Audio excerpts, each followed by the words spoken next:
Thank you, Cathaoirleach. Our approach to climate action is wrong, in my view, and it's being highlighted more clearly with each passing day. We cannot discuss climate action unless we look at it in the context of the cost of living crisis and the way in which our approach to climate action is exasperating the cost of living crisis. I do not expect the government to be able to provide solutions to all problems or problems of which they have no control over, but the imposition of carbon taxes is one area in which the government has full control. On Monday, I read with dismay an Irish Independent article with the headline, quote, Taoiseach vows crackdown on reprehensible energy crisis, profiteering and warns government is monitoring price trends. The hypocrisy of the statement is almost beyond belief. How dare any government politician complain about the very small profit margins made by fuel retailers, as long as the government is responsible for adding approximately an extra 50% on the retail price. The biggest culprits when it comes to fuel profiteering are the government. Government's profiteering is going to continue until at least 2030, by which point the carbon tax on fuel will have more than doubled from what it is today.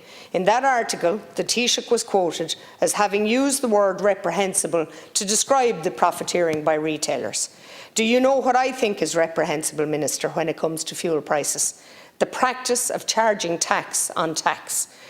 I've highlighted it before. That is charged on excise duty and carbon tax. So not only are you taxing people into fuel poverty, you're even charging them value-added tax for the pleasure of paying their excise duty. That's what's reprehensible, in my opinion, and I'm sure in the opinion of hundreds of thousands of people who are being scammed by this every day. Now, a few weeks ago, the government became less greedy and reduced excise by 15 cents a litre, at which time petrol could be bought for 1.80 in some places. It's now around 2.20 in many places, an increase of 40 cents on the pump price in a matter of weeks. Out of the increase of 40 cents, it's about 8 cents of an increase is in the form of extra VAT for this government.